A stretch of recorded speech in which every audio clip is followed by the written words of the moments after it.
So you're telling me that they banned TikTok, they banned CapCut, and they banned Marvel Snap. They had people in hysterics, crying, in bewilderment of TikTok shutting down, losing their way of life for the past 5 years, not knowing where to go, downloading the Dreadnought app just for them to say that Trump came and saved everybody, and they're acting like we're stupid and don't know what's really going on. Right. But I mean, at least we got the Nintendo Switch 2 though, so that's cool. What is up, everybody? My name is Forrest Armand, back with another episode of Too Many Frames. Now, as you probably know, we had a news-filled week this week, and honestly, there's a lot to talk about, and I feel like we gotta just get right into it. So let's talk about the number one thing on today's agenda, the Nintendo Switch 2. As you guys might have known, if you saw, I did do a reaction to the Switch 2 reveal. And as you know, it's exactly what we wanted, a bigger and better Switch, which is literally all that you could kind of ask for from a Switch successor. And like I said, Switch successor, the successor to the Nintendo Switch. It was not supposed to be anything else. And I'm saying this because a lot of people online have had their opinion that the Switch 2 was a little bit disappointing and that there was like a lot of lack of innovation for the console, which, keep in mind, we don't know anything about the console yet because they just showed us what it looks like. We haven't really seen what the console can do. I mean, obviously you can make your assumptions, like you take the Joy-Cons out, you do stuff with the Joy-Cons, you can put them back on, and that's about it. I mean, hey, they're magnetic now. That's cool. That's something new. And it looks like they're going to be able to glide around like a mouse, like they've been kind of leaked and rumored to do. I will say, I understand if you're a little bit disappointed and you know that Nintendo has sort of been like innovating every single console onwards, even though the NES and the SNES was just a better NES. But I get why you'd be a little bit disappointed, but I will say Nintendo, for the most part, always innovates on something. And it's just weird because a lot of people will say, man, I wish Nintendo would just make a good console that can run things that I like instead of making some gimmicky ass shit. And then when they stop doing that, they're like, well, where are the gimmicks at? Where are the gimmicks at? You know, so it's just very, very ironic that this many people are kind of upset about it. Like I said, I understand why you'd be a little bit disappointed if you weren't like keeping up with the rumors and the leaks, and if you're just a regular consumer who doesn't really care about like powered up specs and all that. I get why you'd be like, okay, well, what's the difference? It's just another Switch. But if you are a bigger Nintendo fan, then you're probably more excited for this, especially if you have issues with the way that those games were running before. Now, I will say Nintendo Switch has a giant install base already, so them trying to move everybody to the Switch 2 will probably be very hard. But if Nintendo is smart about this and they put a Pokemon game, which they already look like they're planning on doing, on it on the launch window, then they have a very high chance of selling a lot of units. And it seems like they're already planning on selling at least 20 million from what reports are saying. And that's honestly very good. I'm very excited to see what they do with the Switch. I'm not really expecting anything very, very unique in regards to, like, you know, the innovation that we have already had with the base Switch. But I will say that if you're interested in, you know, getting a new Switch, or getting a Switch in general, just wait for this shit to drop. It's going to be coming out very soon, which we still technically don't know the release date for. I was saying on the reaction stream that it was going to be around May, but now that we've seen that they're doing some in-person events in other countries and stuff, it looks like it's actually going to be closer to June, and I'm going to bank on June 2nd, 2 months exactly after Nintendo Direct that they're going to be having for the Nintendo Switch 2. And that's more than likely we're going to be seeing all the little innovative things that people wanted to see, and also some games. And a lot of people are saying that we're going to eventually see a Nintendo Direct in February for some base Nintendo Switch games, which in my opinion, I wouldn't do if I was Nintendo. I mean, I'm not Nintendo, but I get why they would want to kind of push some more people to buy games for the base Switch, but I'm not excited for any of those base Switch games. I'm excited for Switch 2 games because I know Switch 2 is coming out in like summertime this year. I would rather get more news about that. But I mean, hey, look, if it's new games coming out, and it's games that I care about, like Fire Emblem or Pokemon or Animal Crossing or literally anything else Nintendo related, by all means, give me the news. But I mean, you know what I'm excited for. And it's going to be a long, long ways away until we actually get that Switch 2 stuff. As exciting as the new generation for gaming is looking, there's also going to be a little bit of downsides, it looks like. And it's probably going to start with GTA 6. Recently, an analyst has said the gaming industry is hoping that GTA 6 is priced at $100 in order for other producers to kind of follow suit and charge their games for a higher price. And at first glance and first listen, you might be thinking, well, that's bullshit. And I agree, but there's a lot more that goes into it. Dexerto actually talked about this a little bit more on their website, saying, according to games industry analyst and veteran game producer Matthew Ball, there is hope within the industry that GTA 6 will cost upwards of $100 to justify another price increase for games. Publisher Take-Two Interactive counted among the first to announce and embrace the $10 price hike at the start of this console generation in 2020, which raised the standard cost of AAA games from $60 to $70. Since then, other AAA publishers have followed suit, thus turning $70 games into the new status quo. But rising development costs have executives longing for another price bump, and apparently they're hoping GTA 6 will then be the catalyst that helps justify such a change. In a presentation about the state of video gaming in 2025, Epilon analyst Matthew Ball broke down the industry's struggle to maintain inflation-adjusted prices. The pursuit of higher fidelity has increased development costs. He reasoned while noting that too many games are competing for player engagement.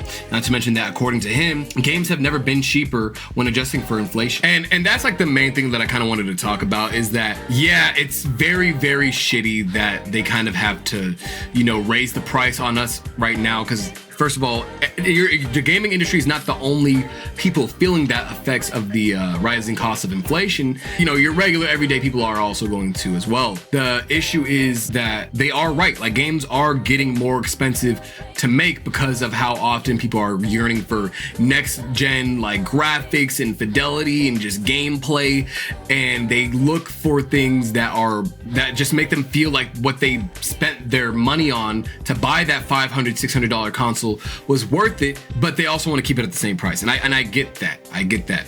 My whole issue is that gaming as it is right now is already a very, very, very expensive hobby. Not only do you need to buy the console that it is on or the PC, which could run you thousands of dollars depending on how you want to build it, you also then have to go ahead and buy said game. And then they might throw in some DLC, and they might go ahead and add a whole bunch of other costumes that you might have they throw in a lot of things. I understand that. And honestly, I'm very surprised that they even kept it at $60 for a long time, and I just realized how lucky that we really have had it, because we could have been at $90 right now, $90 for a game, and that scares the hell out of me, bro. Like spending over almost $100, basically $100 with tax on a game is honestly ridiculous. And I barely buy games regardless, but that would make me probably buy one game per year if every AAA game just turned into $100. That genuinely sounds scary. But at the same time, I understand why they do what they do. I don't really have a solution for that, but I feel like maybe if the fidelity issues and, time management is the main thing that's causing the price hike, then maybe we shouldn't focus so much on fidelity and maybe on actual fun gameplay for everybody involved. Like I said, I know that's not the only issue and that's the only cost, but we could take a step back. We don't have to have realistic ass graphics in order to have a good game. At the end of the day, you're kind of making games for everybody, not just for the elite. You're making games for people that come home from a bad day at work, working their 9 to 5 at McDonald's, just mad as hell at the world.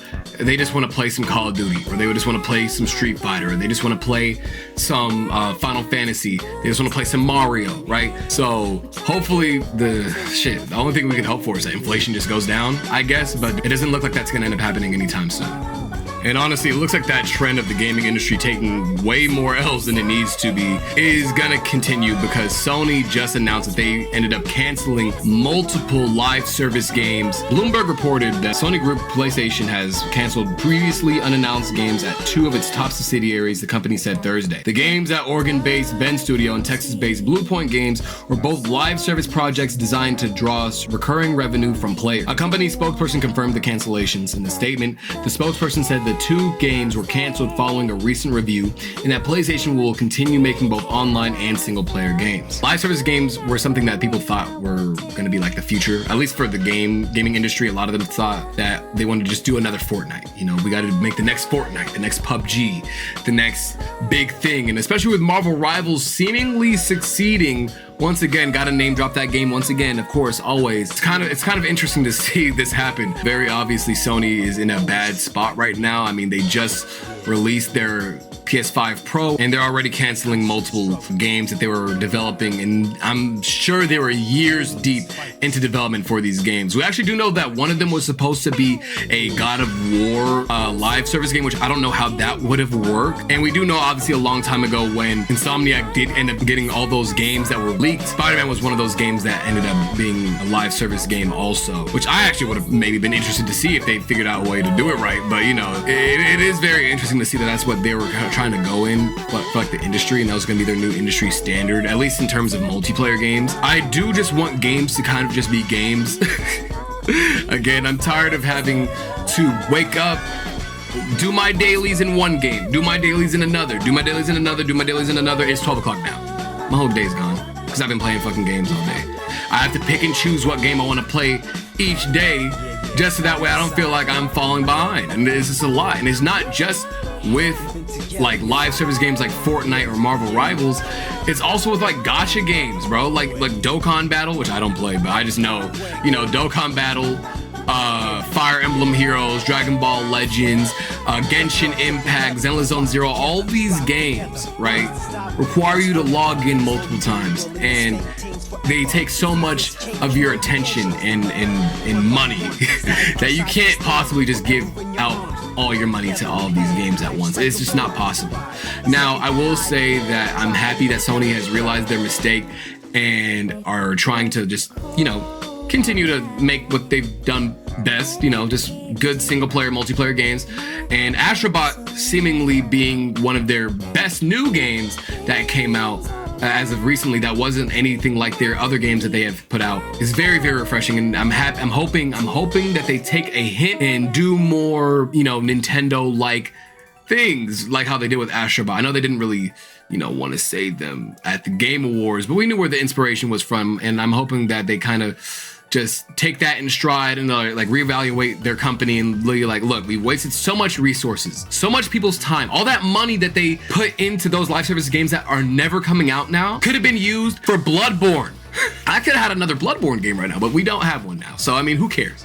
All right, now I care, but Sony doesn't care about how I feel. Are you guys fans of Pokemon? I know I am. I love Pokemon, and a lot of people seem to love Pokemon in a crazy way. Now, a lot of these are, you know, people going out and buying cards. I bet you're wondering what's going on here in this video. Yeah, it's people going out to buy Pokemon cards. And as you probably know, this is nothing new, all right, to us in the Pokemon trading card collecting circle. I mean, I'm not really in there, but I like watching videos of people opening packs, so that's cool. But it's not necessarily something unheard of where people will just run in and start buying things. So here's what happened.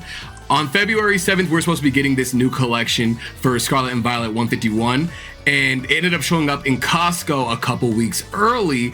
And once people heard about that, all shit hit the fan. No running! No! I'm telling you. No running, no running.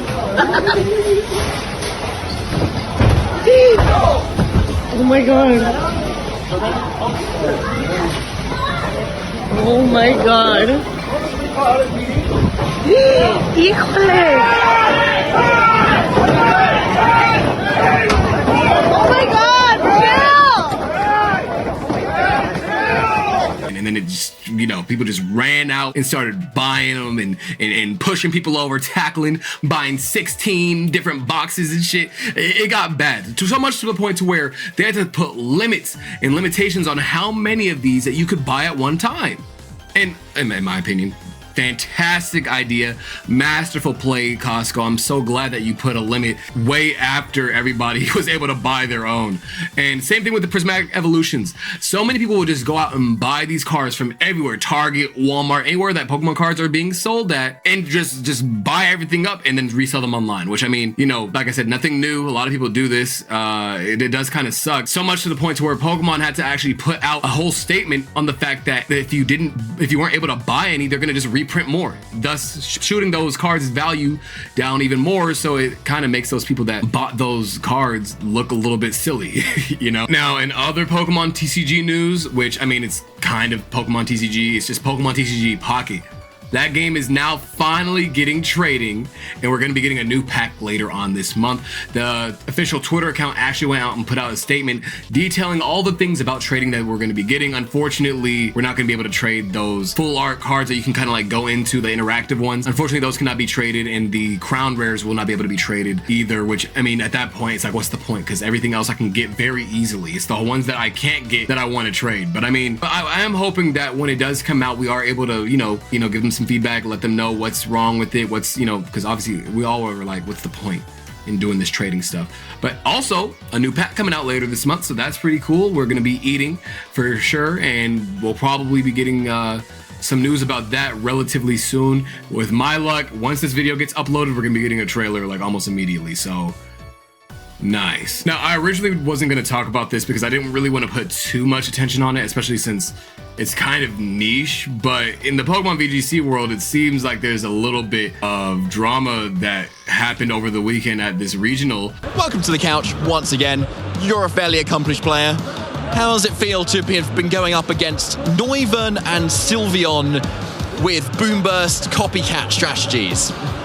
So Jake Major, who is Wolf's friend, he got outed as abuser, and Wolf said, "I'm really proud of you," to an abuser, and then he lied about this person called Case to deflect attention away from this guy, and ran Case out of the community to protect his abusive friend. And Wolf's scumbag, that's all I wanted to say. Thanks, bye. Okay, so I guess we'll be heading to the next round very shortly. So we'll see how the rest of the match goes. So for now, we're going to touch to a very short break, and we'll be right back. Let's hear it for Wolf. So this guy seemingly was trying to say one of the previous world champions for the Pokemon VGC, Wolfie Glick, saying that he was supporting an abuser and saying all these other things about him, as you saw in that video, in that clip, during an interview about the battle that he just had, which I'm not gonna lie, it's definitely a choice because you're doing all of this post, you know, we find out to start drama. And secondly, now you're getting disqualified, and it's kind of just, it's just a weird choice and very interesting choice. I ended up looking through a few things because I was kind of surprised. I'm like, damn, Wolfie, I watch him a lot. And when I saw this happen, I was like, this is kind of weird that this is happening. But also at the same time, it's like, damn, really popular guy gets outed for being, you know, a supporter of somebody that's an abuser. That's tough. Now I gotta stop watching this guy, you know? It's always usually how it is. But I actually did some more research and come to find out this guy was lying. It was just full of bullshit. Like literally full of bullshit. He got disqualified from his match right after this. Funnily enough, he was bringing up some old beef that happened like 5 years ago just to drag this man's name through the mud right before he uploaded his entire like Pokemon Worlds video that came out very recently. Shit's like 2 hours long, by the way. Like, oh my god, I'm still watching it right now. But I just think it's really weird to do that, especially on a Pokemon stream, because now you're effectively just blacklisting yourself forever, probably. More than likely, I don't see why they would. And finally, it's so funny too that they just posted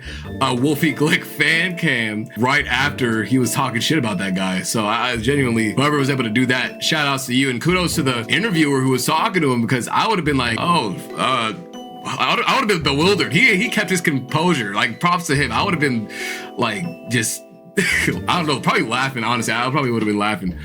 But with that being the case, there's always something going on in Pokemon, and it's never anything that I care about, unfortunately. So, okay, so we honestly had a lot of more, like, you know, drama stuff that we talked about. So let's go ahead and kind of wind down and talk about some things that, you know, are a little bit more relaxed and chill and fun. Like, I don't know, Mai in Street Fighter 6. And, you know, we knew that she was coming for a long time, but I'm glad with the way that she looks, and not like that. Not like that, all right? I'm a fan of the series. I'm a fan of Fatal Fury. I'm a fan of King of Fighters and all that. I'm just a fan of Terry Bogard and okay, not really Terry Bogard. It's really Kyo Kusanagi. That's my favorite character to play. But they put Terry and Mai in Street Fighter 6 a while ago. Like, not a while ago. They announced that as their DLC a while ago. We finally are getting Mai coming in February as DLC, and I'm genuinely excited to see how she plays. I haven't really touched Street Fighter 6 since Rashid came out, so I'm gonna be relearning a lot of things. I gotta see what doesn't work anymore. I gotta kind of just relearn the whole game, but it looks fun. It looks like her character looks fun. I like her outfits that she's got, you know, and I know a lot of people are gonna be calling me a gooner because I like the character.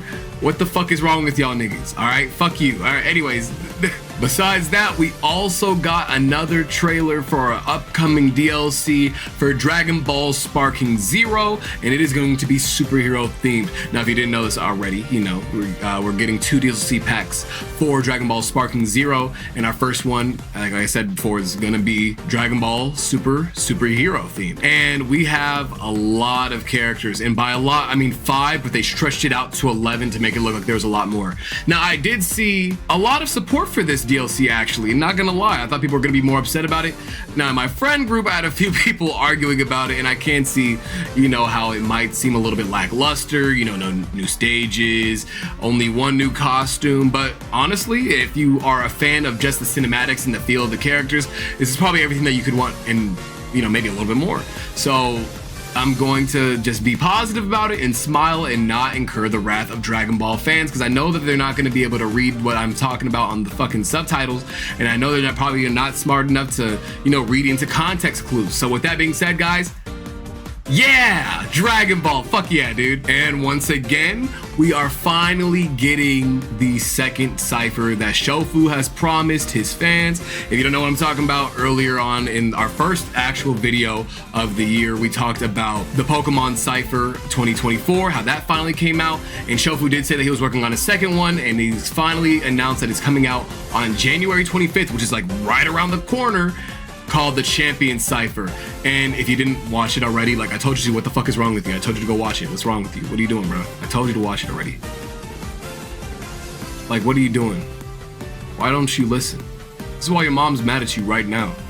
But regardless, the Pokemon Cypher was really, really fun, really, really good. I'm hoping that they have a few people that weren't able to make it before, and I know it's probably not gonna be like a whole bunch, but I would like to see Archer at least. You know, Archer would be cool. I don't know if they're cool with him still or not. I know he was on the 2019 Cypher, but you know, just a few more people. I'm assuming like it's called the Champion Cypher because in the Pokemon Cypher 2024 they had the gyms, the Elite Four members, and I'm assuming this is just a completely separate one for the champions, which we only have like what 9 regions, but like probably I think around actually 10, 11-ish champions. So this could still be a sizable Cypher. I feel like they're just gonna make everybody a champion that is in there. Now, last but not least, for all the reveal portions of this episode, I did want to go ahead and talk about the Daredevil Born Again trailer. Now, I am not a fan of Daredevil. Not a fan. Like I like him, but I've not really immersed myself into his world with like the Netflix series or literally anything else, like any of the comics or anything. But this looks fantastic, bro. Like it looks so good, and I am probably gonna start watching a lot of the Netflix series for Daredevil because this just looks amazing. Like I've never seen anything this crazy for Marvel to do, and I didn't really put myself in that position before because I was like, you know what, it's not canon, it's never gonna be canon, there's no point in me watching this. But now I can watch this for the first time in 2025, and I'm probably gonna go ahead and watch that when it comes out also, and I'm gonna just have a whole stream of Daredevil content, just watching that all fucking like however long it takes. Honestly, however long it takes. I can't wait. I'm excited. It looks good, a lot of blood and gore, and I'm kind of sad now that Moon Knight wasn't able to kind of encapsulate this a little bit, but it's okay. It's okay. I forgive you. I forgive you, Moon Knight. I still like you. I still like Oscar Isaac. You know, it was still a good series. I think people hate a lot on Moon Knight, but it was not bad. Definitely not bad. There was bad series. Every time people say that an MCU thing is bad, and then they talk about, oh, this shit's the worst one, they don't even bring up Secret Invasion. Secret Invasion is right there, but I'm not gonna get into that bullshit right now. Honestly, I'm not gonna go ahead. I could talk for hours about the shit that I don't like about the MCU. So we're just gonna leave it at that. Since the last episode of Too Many Frames, we actually ended up getting a Twitch Rivals for the hit new game Marvel Rivals, and from what I'm hearing, it didn't go too well. Like, which Twitch staff member do I need to talk to? Like, I don't understand how this happened. Abe, I waited 5 years to play in a Twitch rival just for this shit to happen? Like, this is insane. Dude, like, who played on this garbage? Dude, I'm not even kidding. Do you guys want to see the messages that I sent? Yes, I do want to see the messages. Be like, I want to know if I would have railed them even harder, bro. Whose idea was this? Like, In a perfect manner. The logic. I need to see what Rail said. I need to see the logic. Oh my god, I'm so triggered. Like, just say it's a pro tourney then at that point. Like, why even have people under Grandmaster? I would also like to vent that in the last Twitch Rivals I played in, I trained Street Fighter for 200 hours, went to play in person, and they had us playing on fucking TVs with a full second of input lag. Oh, I remember for that. $50,000. That fucking sucks. Now, if you don't know what Twitch Rivals is, Twitch Rivals is like a competition for multiple different games that come out at a time, where they'll go ahead and get Twitch streamers and they'll go ahead and play games with different people for a bunch of money or other cash prizes, and it's a way for you to, like, you know, compete in your favorite games while also getting new audiences and collaborate with other streamers and whatnot. It's supposed to be like a really fun time, you know, for those people, and then you can kind of see some of your other favorite creators collab a little bit in something a little bit more competitive. The issue is this time, you know, for the most part, most streamers aren't really that that good at games, you know? Like, they're good, but, you know, they're not like super duper like locked in on one specific game at a time, which is what was the issue with what Valkyria was talking about here and why she was so frustrated. Basically, what happened was supposed to be certain restrictions, so they actually ended up changing it from 2 high-ranked players, usually, so it's actually from Grandmaster and up per team to 4 Grandmaster players and up for the team, and it ended up happening actually 24 hours before the event started. Which keep in mind, these people already had their teams planned out. All the people that were invited to Twitch Rivals were already there, you know, and they had their teams ready. They had, like, you know, the people that were at Grandmasters and there, and they ended up having to kick a few people out of the event, including Saikuno. You okay? I'm gonna be honest, guys. I was pretty sad last night. It was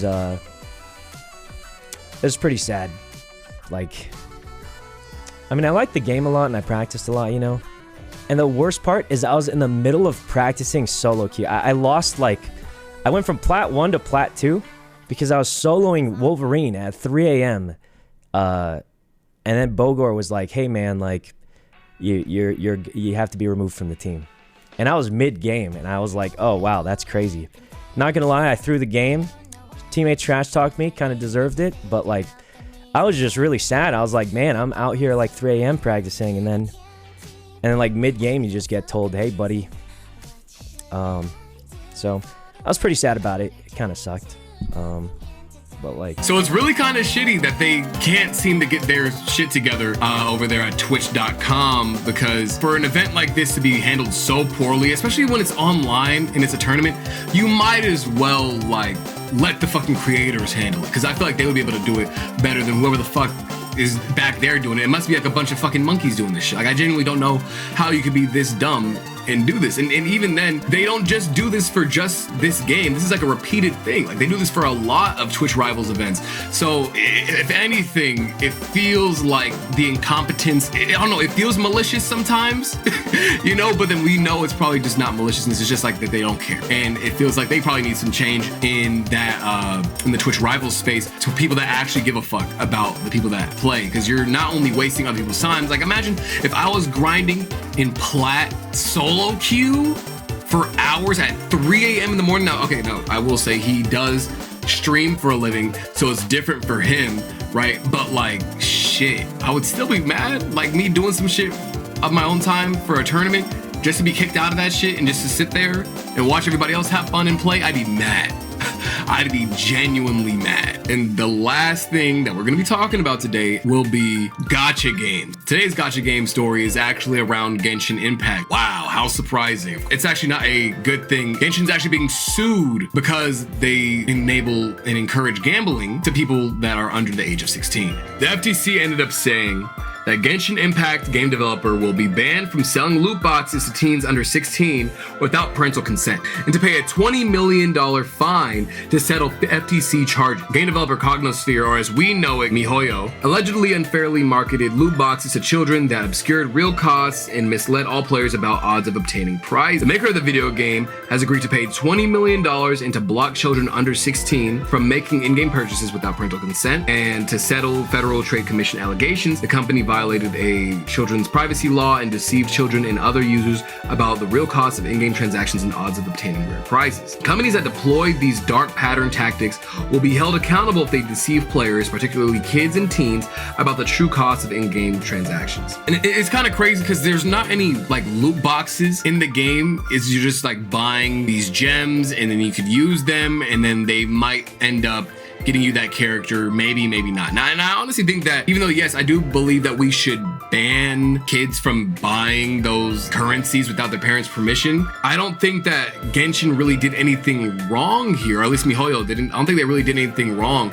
On one hand, they do tell you almost immediately what the rates are for your character. They tell you all the way on how to like get it to your pity. Like you have to summon this many times, and once you hit that many times, and if you haven't gotten the character yet, you basically get a 50-50 to get a 5-star or whatever, like S rank, whatever character that you're summoning for, and it's either going to be the one that's featured or it's going to be a random one from the pool, and you'll almost guaranteed get it for the most part. You know, it's really weird that they're saying that we don't know what the actual like price is, and I guess it's because it is randomized that they're counting it as gambling. And like I said, I get it, that part, and not wanting kids to partake in that, but at the same time, you know, parents should know exactly what the fuck their kids are spending their money on. But I just feel like it's very strange that now MiHoYo has to spend a $20 million fine on that. And I wonder how that's going to end up affecting other people, right? Like, was Nintendo going to have to follow suit with Fire Emblem Heroes and Pokemon Masters? Is Dokkan gonna have to follow suit? Dragon Ball Legends, all these other gacha games that are super big. And like I said, this isn't gonna just happen for Genshin. It's almost guaranteed to happen to Genshin Impact, Zenless Zone Zero, Honkai Star Rail. Like, it's not just gonna stop at Genshin. It's gonna go to everywhere else for MiHoYo, and more than likely it's gonna spread to other competitors like Wuthering Waves and just, you know, everything else. So it's kind of unfortunate to see that they're getting fined for that. I feel like it's kind of excessive to fine them that much money, but I mean, I guess shit, they gotta get their money somehow. That's actually gonna be the end of today's show. Hope you enjoyed. It was a big one to make, like, and I'm talking big. We had so much news to cover, and this is gonna be one of our bigger episodes. And in the coming months, we'll probably get way more news even sooner, especially when the Nintendo Switch 2 ends up getting its games announced anytime there's a direct. Pokemon Days coming up very, very soon. We have a jam-packed month next month. I cannot wait to go ahead and make more content for Too Many Frames. And, you know, if you guys are enjoying it, go ahead and leave a like down below, and I'll see you guys in the next episode. Peace out.